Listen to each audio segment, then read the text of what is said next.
émission.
Mesdames et messieurs, bonsoir et bienvenue à ce plateau spécial.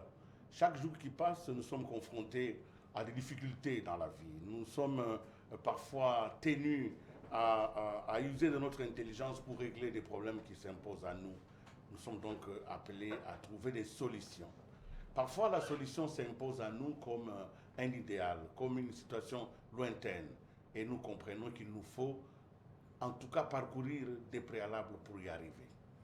Quand nous avons la vision des préalables nécessaires et obligatoires pour arriver à la solution, nous avons donc vu notre chemin critique. Nous sommes donc là ce soir dans cette première émission que nous avons appelée Chemin critique dans toutes les problématiques de notre société. Nous avons faim, nous avons soif, nous avons besoin de santé, nous avons besoin de sécurité, mais nous savons aussi ce qu'il faut faire. Mais avant de le faire, il faut passer par des étapes. Aujourd'hui, j'ai le plaisir de recevoir sur ce plateau des éminentes personnalités qui vont avec nous faire le chemin critique vers l'enrôlement. Vous avez tous compris, nous sommes dans l'année électorale 2023, devra s'achever avec les élections générales dans notre pays. Nous allons donc arriver à un autre cycle électoral. Mais aujourd'hui, au mois de janvier, nous sommes dans le mois de l'enrôlement, le mois qui a été prévu par la Commission électorale nationale indépendante, un mois où nous recevons déjà plusieurs sollicitations de vous, les peuples, qui voulaient savoir comment cela va se passer. Nous sommes donc bel et bien à chemin critique, cet espace d'analyse et de prospective. Nous voulons nous éloigner des fake news, nous voulons nous éloigner de la rumeur et des fantasmes, nous voulons aller vers les faits. Que se passe-t-il aujourd'hui pour que nous puissions maîtriser cette étape qu'on appelle l'enrôlement? Parce que sans l'enrôlement, il n'y a pas de loi sur la répartition des sièges. Sans l'enrôlement, il n'y a donc pas d'élection. C'est une étape nécessaire, elle est même obligatoire. Pour en parler, je suis donc heureux sur ce plateau. Je suis allé au cœur même de l'information, à la CENI, et la CENI nous a en tout cas autorisé d'utiliser ses ressources humaines les plus capées pour pouvoir en parler. À ma gauche à moi, et je voudrais les saluer en votre nom, c'est M. Joseph Senda, qui est directeur des opérations. Bonsoir. Bonsoir, M. Willy. Bonne année en tout cas. Merci à vous autant. Ok, merci d'avoir accepté de venir nous parler aujourd'hui. Dans Chemin critique, il n'y a que la vérité, il n'y a pas de propagande, il n'y a pas donc de magie à faire que de dire la vérité. En face de vous, deux autres directeurs de la CENI, à ma droite, à moi, à votre gauche, M. Désiré Molekela. Bonsoir. Bonsoir. Vous êtes un habitué de la télé parce que vous êtes quand même membre un peu de la presse, hein? C'est exact. Voilà, donc vous êtes directeur de la sensibilisation. C'est vous qui devez préparer l'opinion à aller de l'avant. Et vers l'extrême gauche, à ma droite, à moi, directeur Yves Cotard, bonsoir. Bonsoir, M. Willy. Vous êtes directeur informatique de la CENI. Exactement. Vous voyez donc trois personnalités. Celui qui s'occupe des opérations, celui qui s'occupe de la sensibilisation et celui qui s'occupe de l'informatique. Vous avez tous peut-être déjà vos cartes, vous avez déjà posé beaucoup de questions, mais nous allons arriver à toutes ces questions-là. Je voudrais vous informer aussi que cette émission qui se passe en direct, vous pouvez intervenir mais par la voie de WhatsApp. Les numéros s'affichent déjà sous les bancs de votre écran, mais pour ceux qui ne peuvent le noter, c'est le 097 29 95 42 2. Donc je répète en français belge 09 72 99 54 22. Voilà les numéros par lesquels vous pouvez nous joindre. À un moment donné, nous allons lire vos messages et vos questions parce que les questions, vous les avez et vous êtes très nombreux. Ce que nous voulons par rapport à cette initiative, c'est que nous devons être dans notre propre société, dans la réalité. Ni les fantasmes à gauche, ni les fantasmes à droite ne peuvent nous pousser à faire des erreurs. Merci donc d'être là. Sentez-vous à l'aise, hein? Même si les questions vont être peut-être chatoyantes, mais c'est entre compatriotes. Alors, nous allons commencer par les directeurs des opérations. Vous savez, le mot même opération, il est frais. Hein? Si vous étiez demandé d'abord de décrire votre travail en tant que directeur des opérations, vous vous occupez exactement de quoi? Ok, merci beaucoup, M. Willy. Chaque activité électorale est faite sur base des procédures, sans lesquelles nous risquons d'aller dans l'aléatoire. La direction des opérations est chargée de produire les procédures qui nous permettent de mener toute activité électorale. Nous avons connu l'actualisation de cartographies opérationnelles. Elle a été faite sur base des produits et des procédures produites par la direction des opérations. Nous sommes en pleine opération de revision du fichier électoral. Il y a des procédures qui sont sorties de la direction des opérations. Nous allons avoir la réception et les traitements de candidatures. Nous aurons les scrutins. Toutes les activités électorales, elles se font sur base des procédures. Et celles-ci sont produites par la direction des opérations. Donc ça, c'est le point de départ. Le deuxième grand point, c'est en fait le suivi du déroulement des opérations qui se fait. D'avoir les informations qui partent du centre d'inscription jusqu'à la plénière, c'est la direction des opérations qui a un œil sur ça. C'est la direction des opérations qui se rassure de la qualité même des cartographies, que ce soit la cartographie des centres d'inscription, parce que c'est là que nous sommes. Demain, ça sera la cartographie des bureaux de vote. Tout ça relève de la compétence de la direction des opérations. Voilà un peu, de manière plus ou moins résumée ou ramassée, les principales occupations de la direction des opérations. À ce niveau, je voudrais me poser une petite question de précision. Il existe la loi électorale, vous avez le règlement d'intérieur de la CENI. Alors, les procédures, vous les tirez d'où? Ah ok, ça c'est une question très importante. D'abord, ce qu'il faut savoir, c'est que les élections, nous les faisons sur base d'un cadre légal.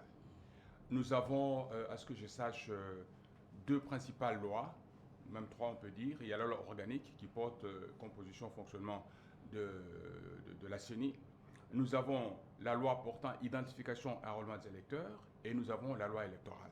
Ce sont les principales lois sur lesquelles s'appuient les activités électorales. Bien sûr, il y a d'autres textes qui nous régissent, mais nous produisons les procédures en demeurant dans l'esprit et la lettre de la loi. Donc, il arrive que l'opinion nous accuse de certaines choses qui ne relèvent pas de la CENI. Par exemple, lorsqu'on reçoit quelqu'un qui vient avec une carte d'élève pour se faire enrôler, c'est une des pièces qu'on peut obtenir facilement. Mais c'est le législateur qui a aligné parmi les pièces à présenter la carte d'élève. Mais puisqu'on ne voit pas le législateur, on voit la CENI, eh bien c'est sur elle qu'on tire. Mais la CENI est d'enrôler des enfants. Voilà. Alors que la CENI, elle se situe dans un cadre légal bien précis. Le législateur a voulu que ce soit ce document-là. Bon. Alors, vous avez toujours la parole, hein, parce que vous nous mettez un peu les bases de notre discussion. Mais alors, en ce qui concerne l'activité actuelle qui est l'enrôlement, quelles sont les nouvelles procédures qui ont été mises en place? S'il y en a, hein, des nouvelles procédures ou des procédures renouvelées, qu'est-ce qui a été mis en place comme procédure pour l'enrôlement? En fait, il y a quelques innovations qui sont entrées dans nos procédures. C'est par exemple la prise de l'iris. C'est par exemple le pré-rap, le pré-enregistrement qui permettent que l'enrôlement aille assez rapidement. C'est même la souplesse, la simplicité de la machine ou du dispositif d'enrôlement. Ce sont des éléments nouveaux qui sont rentrés dans nos procédures par rapport à ce que nous avons connu jusque-là. Si aujourd'hui vous arrivez dans un centre d'inscription, ou même à la télévision le montre, c'est à peine une valise de 14 kg que l'on a en main. Mais rentrons 20 ans en arrière, en 2005-2006, c'était des grosses histoires. Ça, donc, les procédures se sont aussi adaptées à cette innovation, à ces changements, à toutes ces technologies-là. Et nous en sommes là, nous sommes aujourd'hui. J'ai parlé de l'iris, que nous ne prélevions pas avant. Maintenant, nous prélevons l'iris. Nous avons le préenregistrement que nous ne connaissions pas il y a quelques années. Donc voilà un peu quelques innovations qui ont impacté ou qui ont affecté, qui nous ont poussé à modifier les procédures, à nous adapter à ça. Donc il y a quand même des changements, et ces changements, par exemple, pour le préenregistrement, pour la prise de l'iris, il a fallu donc un dispositif technologique, ce qui me permet de m'adresser à M. Yves Cota. Vous êtes le directeur informatique, c'est vous qui mettez en place ces nouvelles procédures, vous les matérialisez. Qu'est-ce qui a été de nouveau? Qu'est-ce que vous avez mis en place pour cette fois-ci? Exactement. Merci pour la parole, M. Willy. Tout est parti des constats faits lors des processus précédents.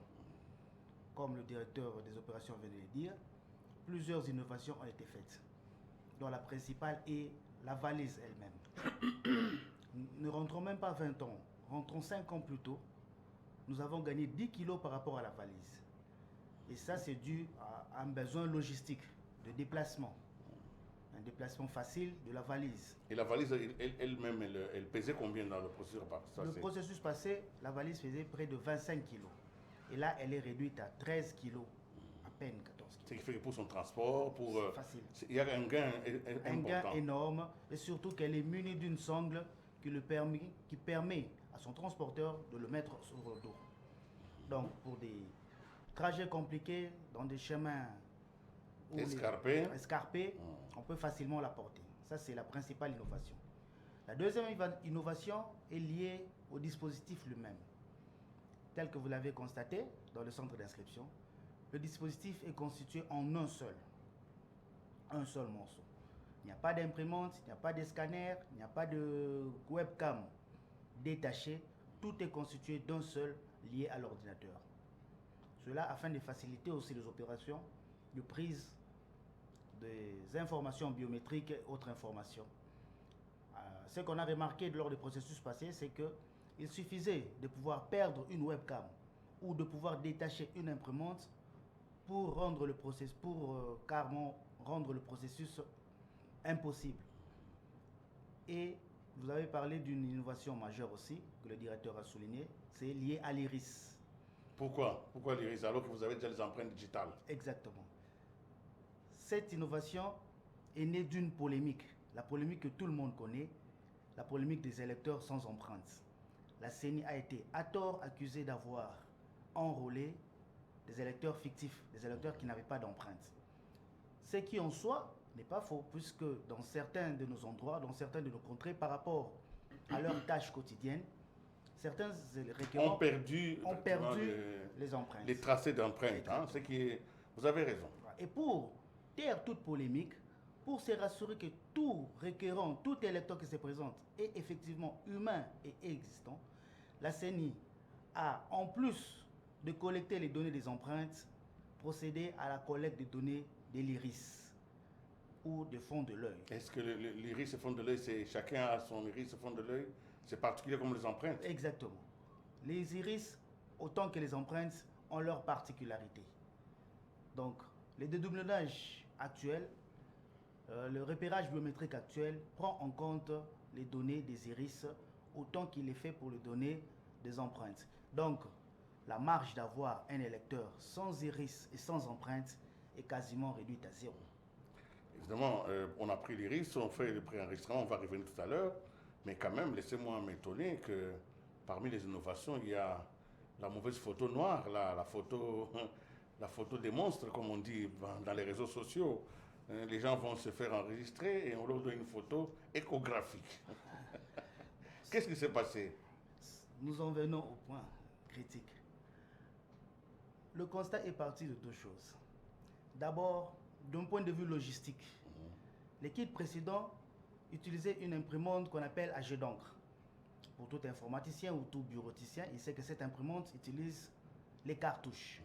Nous sommes partis d'un constat, c'est que par rapport au déploiement de cet intrant de plus, il y avait une difficulté. Vous achetez une cartouche qui doit être utilisée, je ne sais pas, pendant 3-4 mois. elle risque de se sécher. Et supposer que ça se trouve au fin fond de la République, avec toutes les contraintes logistiques, il serait difficile de la changer. Voilà pourquoi la CENI, d'une part, a décidé, bien sûr aidée par ses fournisseurs, à utiliser une imprimante thermique. Les imprimantes thermiques qui impriment, qui fonctionnent par la chaleur. Pas besoin de cartouches, pas besoin d'être rechargé. On réduit les coûts et surtout on facilite la logistique. De l'imprimante, elle est alimentée par le soleil.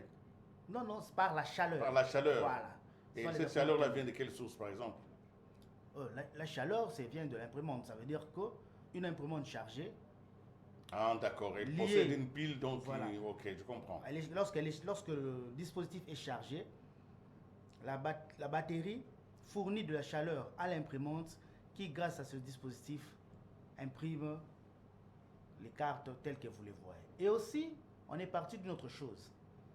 La carte des lecteurs, vous savez que ce processus est lié à celui de l'ENIP par rapport à la mutualisation. Tel que c'est voulu par l'autorité, la carte des lecteurs fera office d'un, entre guillemets, récépissé qui pourra être remplacé au moment voulu, au moment bientôt même par la carte d'identité nationale. Donc, étant donné que les Congolais auront une carte d'identité nationale, la carte des électeurs cessera même en pratique de jouer ce rôle-là qu'elle jouait à défaut. Donc, c'est pour ça que vous avez sacrifié la couleur. Nous n'avons pas sacrifié la couleur, mais nous avons privilégié les données électorales. Étant donné que les électeurs posséderont une carte d'identité nationale à la fin de ce processus et ils pourront jouir, si je peux bien utiliser ce terme, de leur photo en couleur. Mais on est encore là, hein. Je crois que vous allez aussi intervenir tout à l'heure. C'est important d'en parler parce que vous avez augmenté les niveaux de sécurité en mettant non seulement en doublant, en prenant l'URIS et puis aussi des empreintes digitales, mais la sécurité c'est aussi le visage. Mais si le visage n'est pas reconnaissable, n'importe qui peut venir revendiquer les données qui sont à droite. Je pense que si on nous remet encore la carte, on peut voir un peu. Il y a des gens qui ne se sont pas reconnus et quelqu'un peut prendre cette carte, aller voter avec. Voilà, une bonne question. Par rapport à la sécurité, les éléments de sécurité, monsieur le journaliste, ne sont pas liés au visage seulement. Tout informaticien le sait bien. Ils ne sont pas liés surtout au rendu du visage. Parce que la photo telle qu'elle est prise, c'est une photo biométrique qui respecte les normes qu'on appelle normes OACI. Et lorsqu'elles sont enregistrées, elles sont ainsi. La carte d'électeur qui est donnée actuellement, je veux vous le dire, est la plus sécurisée de tous les processus passés. Pourquoi? Parce que, tel que vous le voyez, sur la droite de la carte, nous avons ce que nous appelons le QR code. Le QR code est un élément très important puisqu'il contient toutes les informations liées à votre enregistrement. Mais attention, on va me dire, ce QR code n'est pas lisible, comme j'ai entendu parler. On peut encore remettre la carte si la réalisation est d'accord avec nous. Comme ça, on nous parle, nous voyons ce que nous voilà. Voilà. Ce QR code contient les informations dont la CENI a nécessairement besoin pour identifier un électeur. Donc, vous vous présenterez dans un centre, dans un bureau de vote ou dans un bureau de la CENI. Pour reconnaître cette carte, il suffit que un dispositif de la CENI le reconnaisse et si c'est une carte authentique, toutes vos informations seront lues. Deuxième chose, la carte telle qu'elle est là, elle est non falsifiable. Cela veut dire, on a connu ce problème lors des processus passés.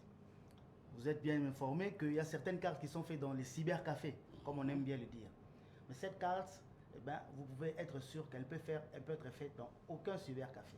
Pourquoi? Parce que les informations sont géniaux. Hein? Voilà. Qu'est-ce qui manquera pour qu'on ne la réplique pas? Les éléments de sécurité contenus sur cette carte, d'abord, ne sont pas photocopiables et ne sont pas reproductibles sur une interface lambda. Et de deux, de par sa matière même.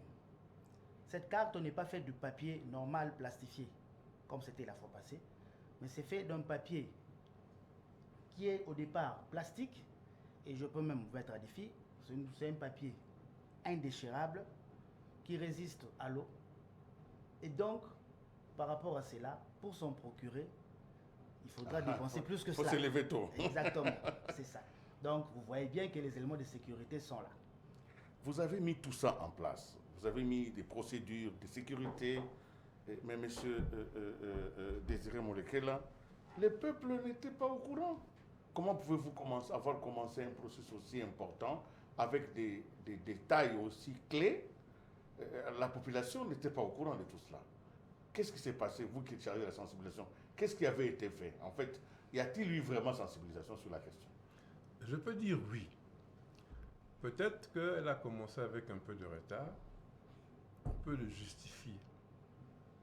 Parce que l'actuelle direction de la CENI a été mise en place en retard à cause de l'archipélisation des politiciens. Ce qui fait qu'ils ont eu très peu de temps pour se mettre en place et pour commencer à faire la première grande opération qui est le fichier électoral. Mais n'empêche, dès que cette équipe a été mise en place, elle a fait une feuille de route, elle a publié un calendrier. Ce qui peut expliquer un peu ce problème-là. Le temps est contre la CENI, nous le reconnaissons. C'est comme ça que nous faisons un effort pour, je ne dirais pas rattraper le temps, mais pour être dans le temps. Et la CENI a fait un effort. Il y a des cas de concertation organisés ici à Kinshasa, avec les partis politiques, la société civile, l'association de femmes, les handicapés, justement pour pouvoir prendre langue avec ces parties prenantes qui sont très importantes pour la CENI pour faire les opérations. Et on a lancé l'opération et on est allé sur le terrain. Mais évidemment, les critiques sont toujours là, elles ne manqueront pas, mais on a fait en sorte qu'on tienne compte non seulement des milieux urbains, où il y a les médias, la télévision, les radios, mais également les milieux ruraux. Évidemment, je reviendrai à vous tout à l'heure, mais la CENI a lancé l'enrôlement et on a déjà commencé à recenser beaucoup de couacs.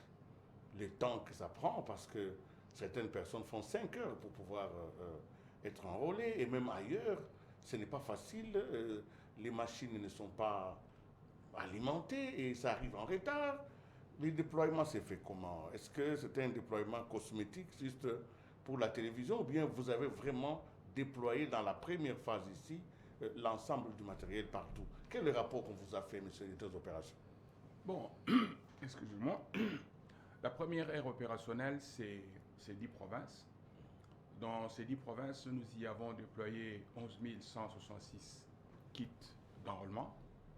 À ce jour, pratiquement 100% de points qui devaient être travaillés comme centre d'inscription a reçu son matériel, du moins dans les 10 provinces.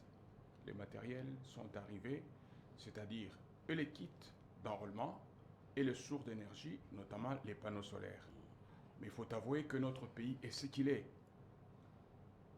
Il n'est pas facile de se déplacer d'un point à un autre, mais la CENI, de par l'expérience de son personnel, réussit toujours à placer le dispositif d'enrôlement dans chaque coin de la République qui a été érigé en site ou en centre d'inscription. Nous en avons 9252 à peu près, si je ne m'abuse pas, dans la partie occidentale du pays.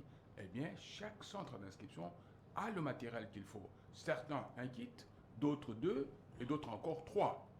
Et, comme je le dis, avec les panneaux solaires, parce que nous savons qu'à certains endroits, on ne sait pas trouver le courant électrique sur ce SNEL. Donc, c'est un effort, c'est un exploit de la CENI d'avoir reçu, et d'ailleurs le directeur Désiré l'a dit tout à l'heure, tout, nous l'avons commencé en retard. En dépit de ce retard, la CENI et son équipe actuelle, nous nous sommes mobilisés pour recevoir le matériel de Séoul par 4 portes d'entrée. De ces 4 portes d'entrée, nous avons déployé à travers le pays.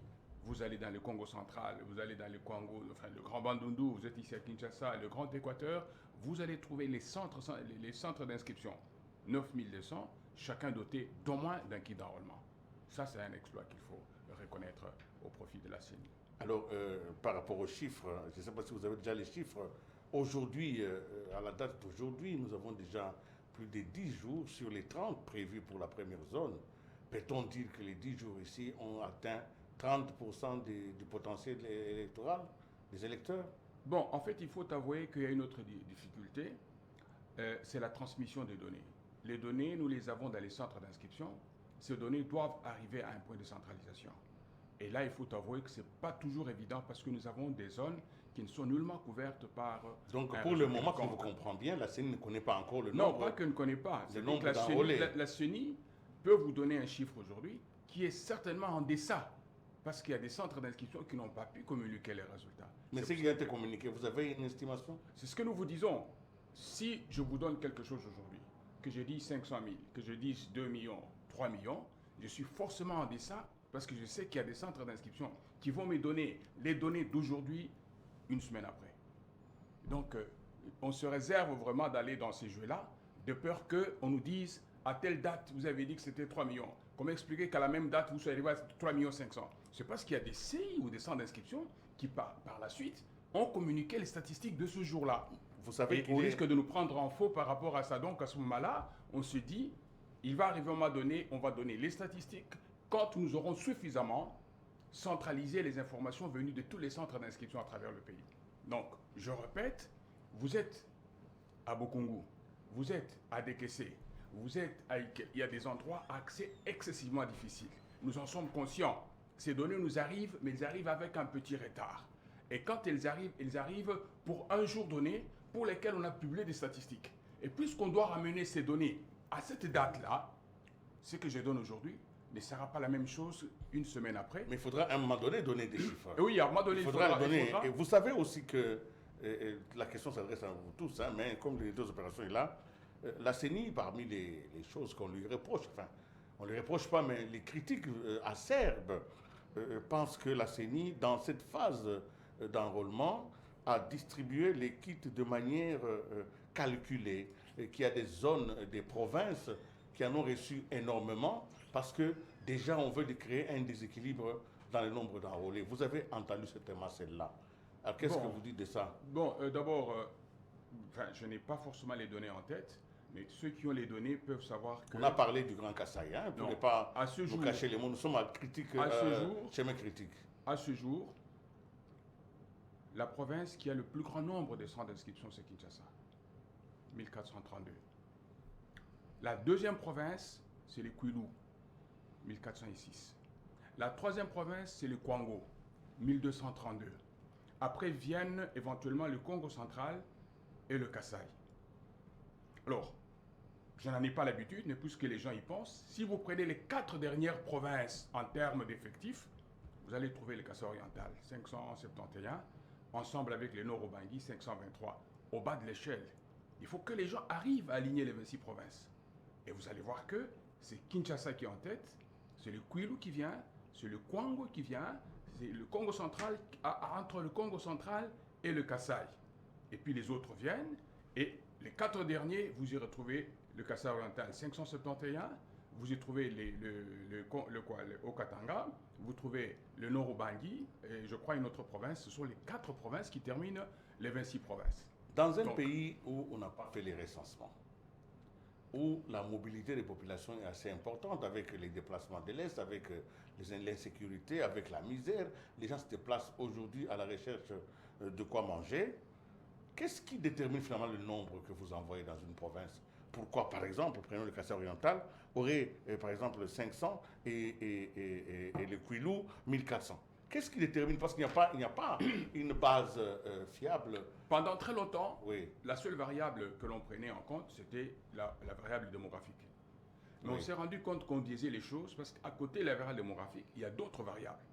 Il y a l'étendue, il y a les obstacles naturels, il y a les zones de conflit, des zones avec de groupes armés, il y a d'autres réalités propres à chaque province qui font que les données peuvent être plus importantes qu'on le pense. Allons-y tout droit. Vous prenez le Bazoulé, qui a à peine 600 000 électeurs. Vous avez à peu près 600 et 600 centres d'inscription. Et plus bas, vous avez le Katanga, qui est plus important que le Bazoulé, 500 quelque chose. Parce que la mobilité au sein du Katanga, du Haut-Katanga, est beaucoup plus facile que dans le Bazoulé. Le Bazoulé a le Mbororo. Le Haut-Katanga a connu le triangle de la mort, qui n'est plus aussi actif que le Mbororo, que la LRA. Donc voilà les éléments qui expliquent que certaines provinces poussent à avoir plus qu'il n'en faut, même si visiblement on trouve que la population n'est pas aussi importante que ça. Il y a d'autres éléments qui interviennent. L'étendue, les obstacles naturels, la présence de groupes armés, etc.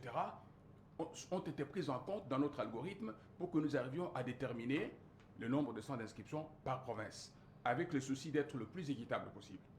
Donc, voilà. Donc le processus de distribution des kits dans les provinces a suivi une procédure d'équité. Comme je viens de le dire, Voilà. c'est plus ou moins 7 variables que de prendre en compte, notamment la variable démographique, qui est peut-être la plus importante. Il n'y a pas Mais eu aussi- quelques instructions en disant, bon écoutez, mettez un peu plus là-bas, parce que là on aura beaucoup d'électeurs, etc. Non, mais- Les politiciens ne peuvent pas s'empêcher de calculer. Mais écoutez- Le calcul est inévitable dans les calculs Non. des politiciens. Si vous avez 500 000 électeurs, Oui. que vous mettiez 1000 kits ou 10 000 kits, vous avez 500 000. Le nombre d'électeurs ne dépend pas du nombre de kits normalement. Si vous avez 500 000, mettez-y 1000 Non, kits. la facilité avec laquelle on va en enrôlement. Parce que s'il faut faire 8 heures pour pouvoir avoir sa carte, là où on peut faire 15 minutes, vous verrez bien que c'est là où on fait 8 heures, ça pourrait poser probablement des problèmes. C'est fort possible. Mais là où il y a 3 millions, ils iront. Les 3 millions iront. Avec toutes les difficultés possibles, ils iront. Tandis que là, vous avez 500 000. En dépit des facilités, il reste 500 000. Donc, ce n'est pas forcément lié au nombre de kits. Ce n'est pas parce qu'il y a plus de kits qu'il y a forcément plus d'électeurs. Peut-être que peut y avoir des facilités. J'ai dit peut-être, peut-être. Mais ça n'ajoute en rien au poids démographique de la province. Alors, nous avons déjà des réactions qui nous viennent de la régie. Monsieur Papi Ilunga Messo, qui nous appelle de Massina sans fil, voilà ce qu'il dit. J'ai été témoin du dysfonctionnement de l'application Prépap plusieurs fois dans un centre. Comment expliquer que cela ne marche pas à tous les coups? Cette question, vous voyez, il s'adresse directement, de face et sans hésitation à M. Kota, dit Yves Kota. La deuxième question, je la pose parce qu'avant que les autres ne viennent, M. Cédric Zola, depuis Matete, il nous dit, ma question, la voici. La CENI a mis en place l'application Prépat, CENI. Quel est le mode opératoire? Avez-vous fait une sensibilisation quant à ce? Si oui, comment l'utiliser? Voilà, les deux personnes sur le plateau à ma droite vont répondre à ces questions. D'abord, commençons par vous. Ça ne marche pas dans tous les coups. C'est le bug national, c'est quoi? Qu'est-ce qui s'est passé? En fait, ce qu'on comprend, c'est que toute nouveauté dans tout domaine est difficile à accepter au départ. Nous sommes butés à un problème, un véritable problème. D'abord, les électeurs ont peur d'utiliser pré-rap. C'est pré-rap, pré-enregistrement rapide.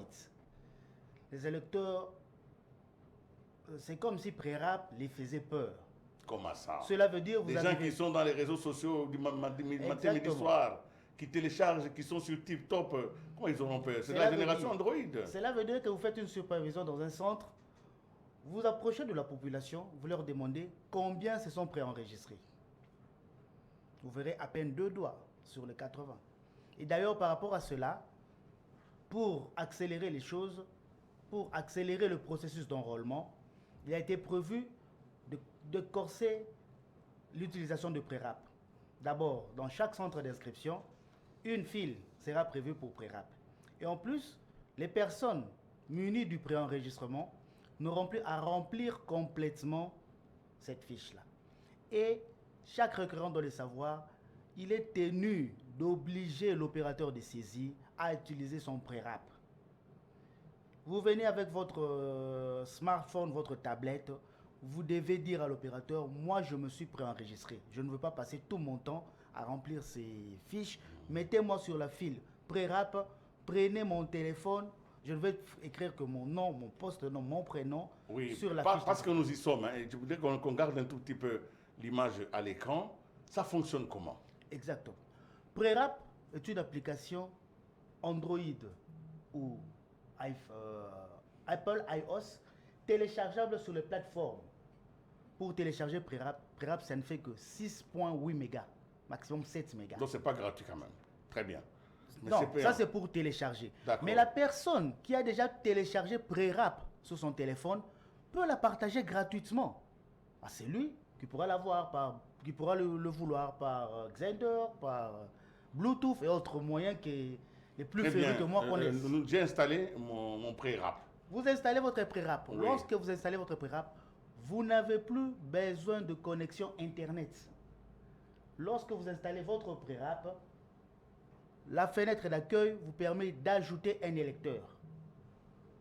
Vous cliquez sur ajouter un électeur et vous commencez à saisir les données liées à vous, à l'électeur en question.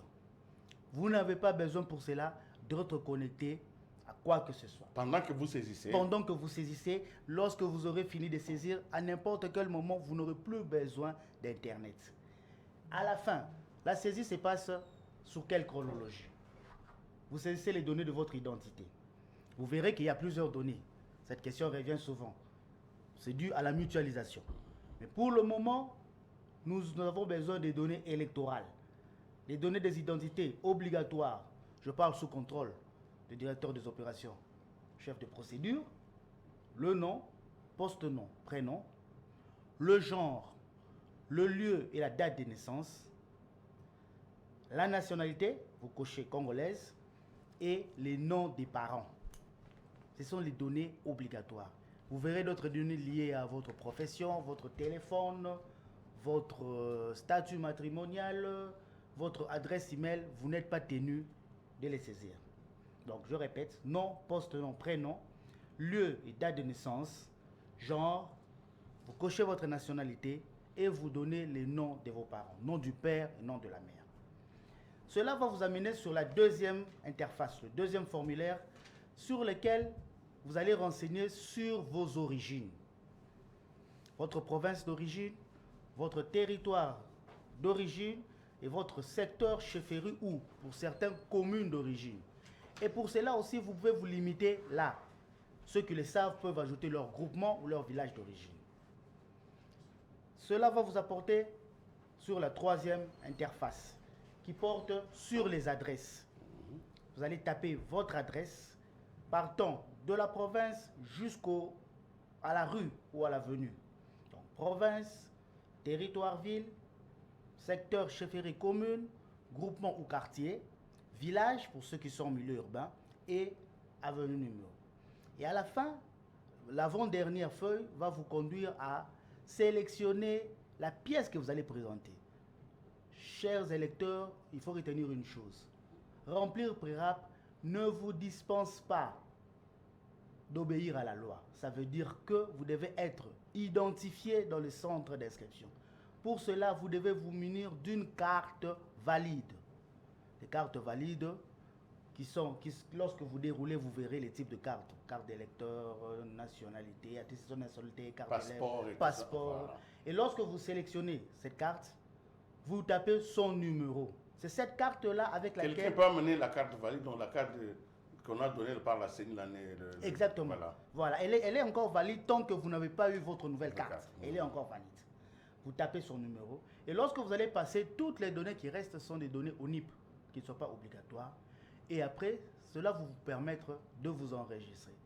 En vous enregistrant, vous verrez que votre nom sera affiché sur PRERAP. Et lorsque vous cliquerez sur votre nom, vous verrez ce qu'on appelle le QR code, qui contiendra toutes les données que vous venez de saisir. Lorsque vous avez fait cet exercice, vous êtes dans le droit d'obliger l'opérateur de saisie qui va vous accueillir à utiliser PRERAP. Vous vous présentez auprès du préposé qui va vous proposer la fiche. Vous lui dites, moi j'ai utilisé PRERAP. Sur la fiche, vous ne tapez que nom, poste, nom, prénom. Alors, une autre question, avant que M. Molekel réponde à la question de sensibilisation. Le processus passé, il y a eu beaucoup de doublons. On a parlé beaucoup de doublons d'ailleurs. Est-ce qu'avec PRERAP, vous ne risquez pas d'avoir des doublons?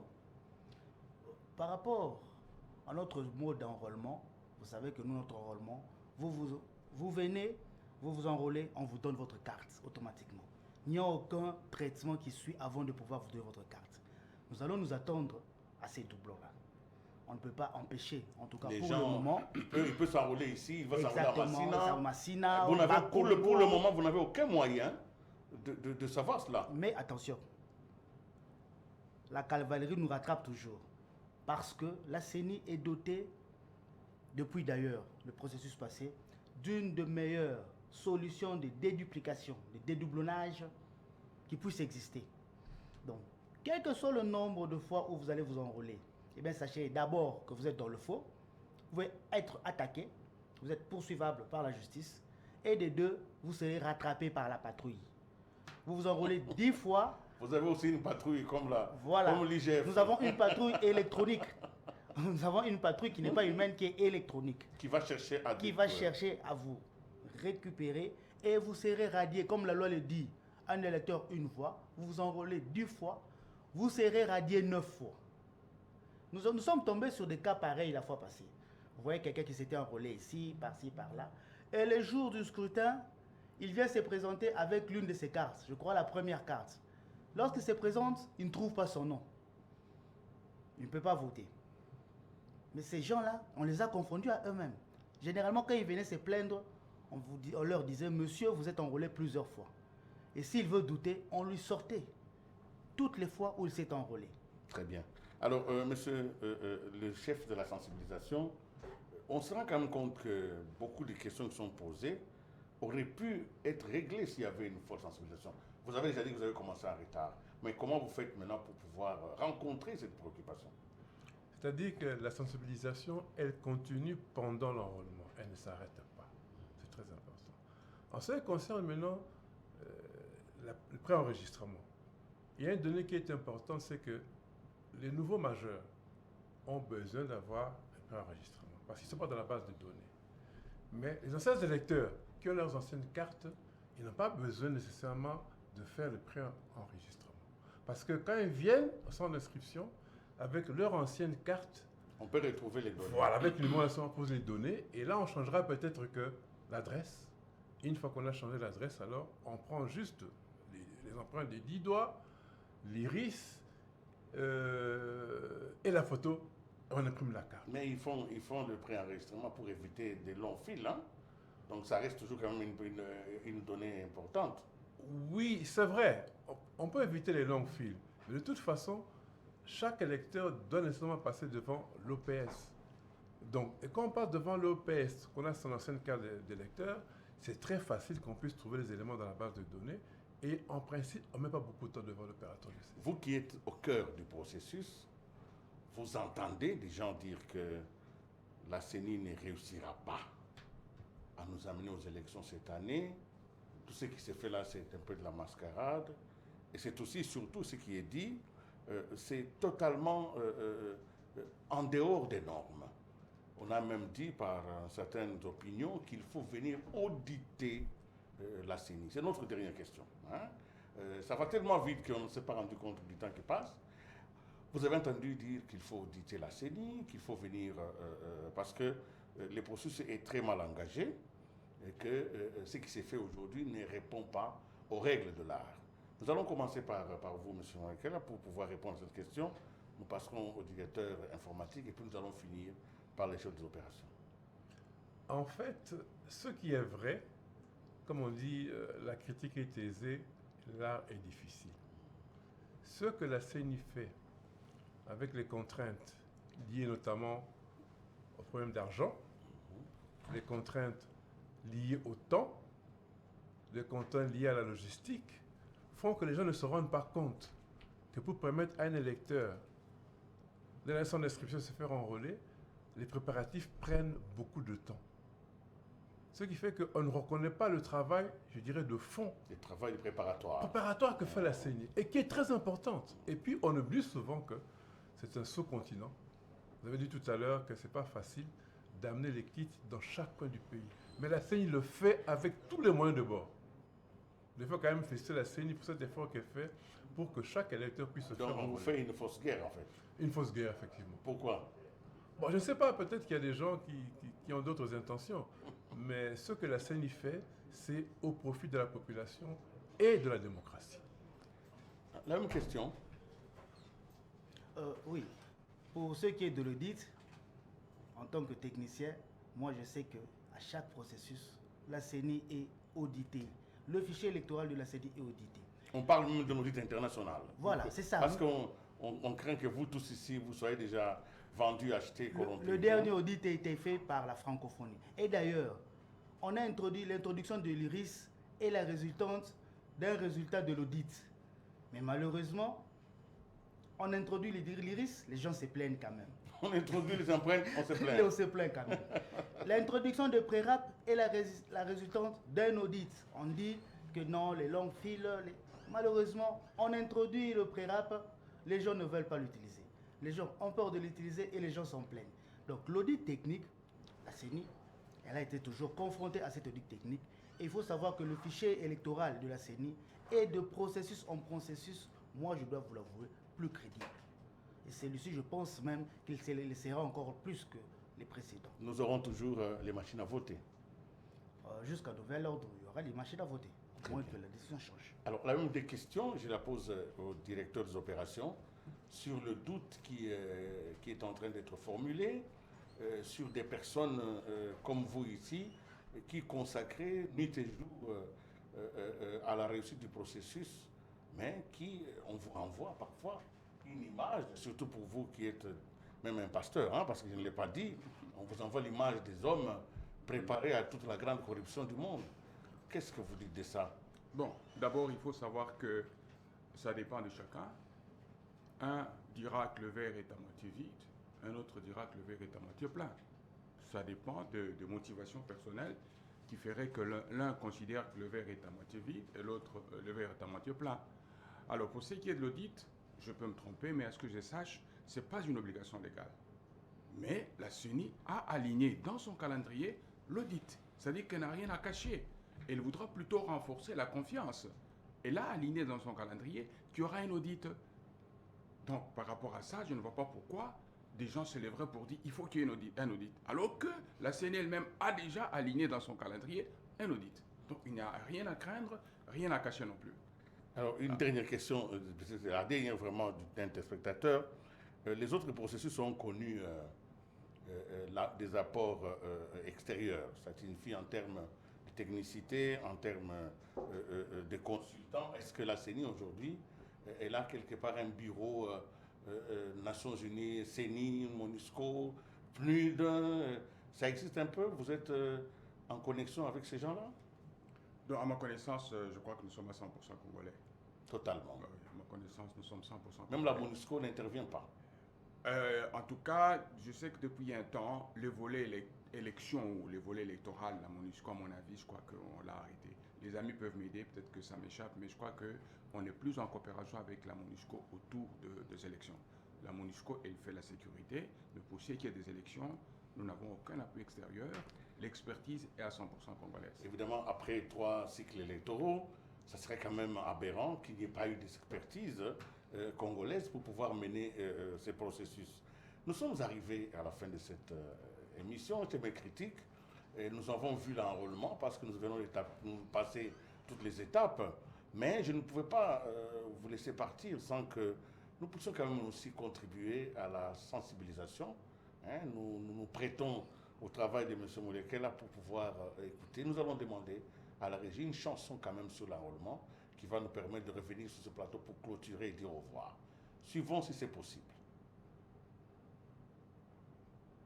L'enrôlement est un premier pas pour le changement que tu veux voir. Il est temps, il est temps, il est temps, il est temps, il est temps, il est temps, il est temps.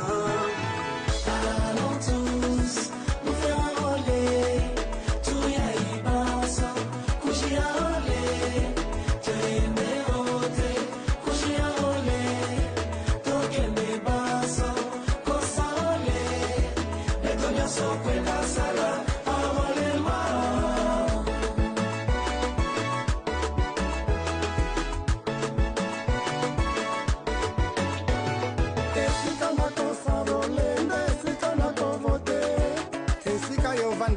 nde epai okosanrole kokende pa mosusu te ngai wabino jano bondenga Wamama na wasichana na sisi tuko concerne na oneno ya baélecteur na carte yangu d'électeur napata carte d'identité yangu biso ba diaspora doter les mains de s'enrôler pour un prochain quinquennat. Et ça historique c'est pour la première fois. Canada, Afrique du Sud, Belgique, États-Unis, ici en France, allons tous à l'ambassade pour nous faire enrôler. Congolese, let's go. Congolais, let's go. Allons tous nous faire enrôler, tout y a les basses, coucher enrôler, tu es méro.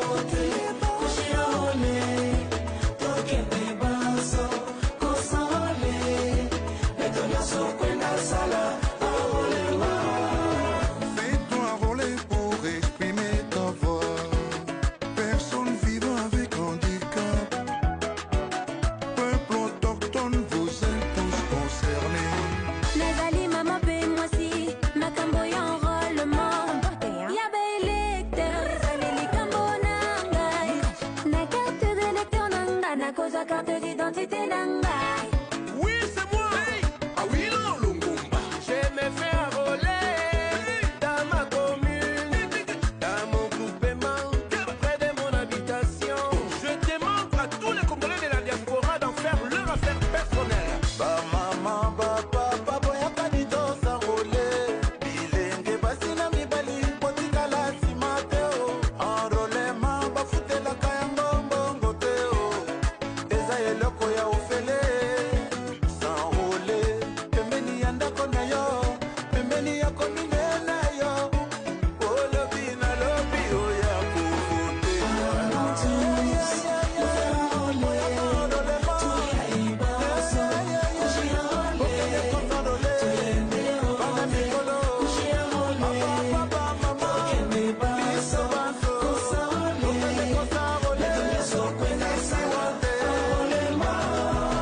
Congolais résident à l'étranger, occasion ya moyo, seni apesi biso. Tosarole na ambassade, pour voter moto ya choix na yo.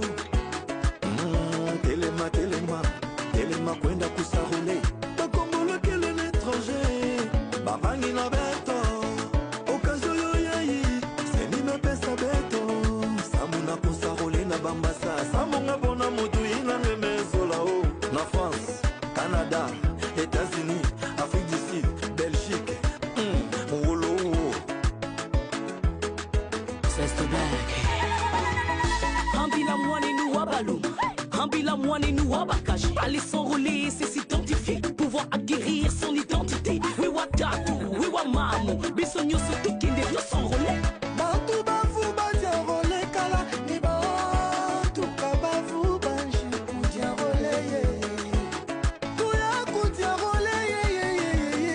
Les nouveaux majeurs ainsi que les non majeurs, mais au plus tard les Voilà, cette musique nous met fin à ce chemin critique. En tout cas, je ne pourrais pas dire merci sans pour autant terminer ma gratitude à l'endroit de mes trois invités. Je voudrais vraiment dire à M. Désiré Molekela que très content de l'avoir vu sur ce plateau, surtout d'avoir été disponible pour la population. M. Yves Kota, un génie congolais de l'informatique, nous avons tous suivi ce soir. Et le directeur des opérations, Joseph Senda, à qui je demande de dire un petit mot de la fin. Juste un petit mot. Bon, moi, par nature, je suis optimiste. Et je ne peux pas comprendre une sorte de pessimisme maladif que nous, les Congolais, nous affichons. 4 ans après, enfin, à la 4e édition, la CENI s'est constituée une masse critique, une expertise locale incontestable. Et elle s'appuiera sur cette expertise-là pour mener les opérations jusqu'au scrutin de décembre 2023. Tout en vous réitérant mes voeux les meilleurs pour cette année qui commence, je voudrais aussi ici remercier les téléspectateurs qui nous ont suivis ce soir et pour cette émission Chemin Critique. Nous avons dit, nous le répétons encore avant de nous séparer, dans chaque jour nous avons des difficultés, mais il peut arriver que nous ayons la solution en vue. Il faut donc traverser les chemins critiques pour arriver à la solution. C'est ça qu'on appelle le travail assidu. Nous l'avons fait ce soir et vous avez compris plus l'enrôlement que nous au début de l'émission. Nous avons donc atteint aujourd'hui notre point d'achèvement. Mesdames et messieurs, merci d'avoir été sur ce plateau de Géopolis Télévision. La prochaine fois, nous allons nous retrouver. Cette émission sera rediffusée, non seulement sur Géopolis, mais dans d'autres plateformes. D'ici là, portez-vous bien. Au revoir et au revoir surtout à l'équipe qui nous a accompagnés ce soir.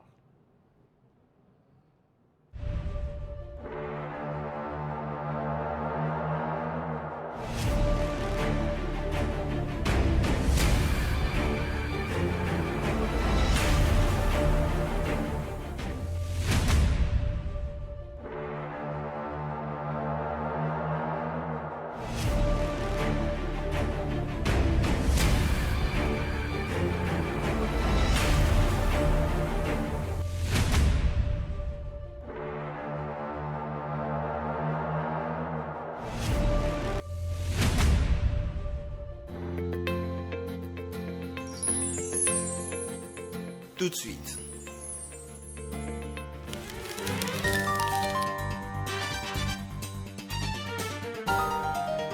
Publicité.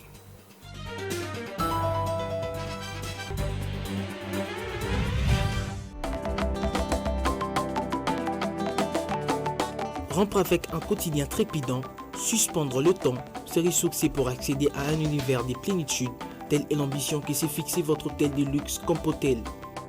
En ayant un environnement et une architecture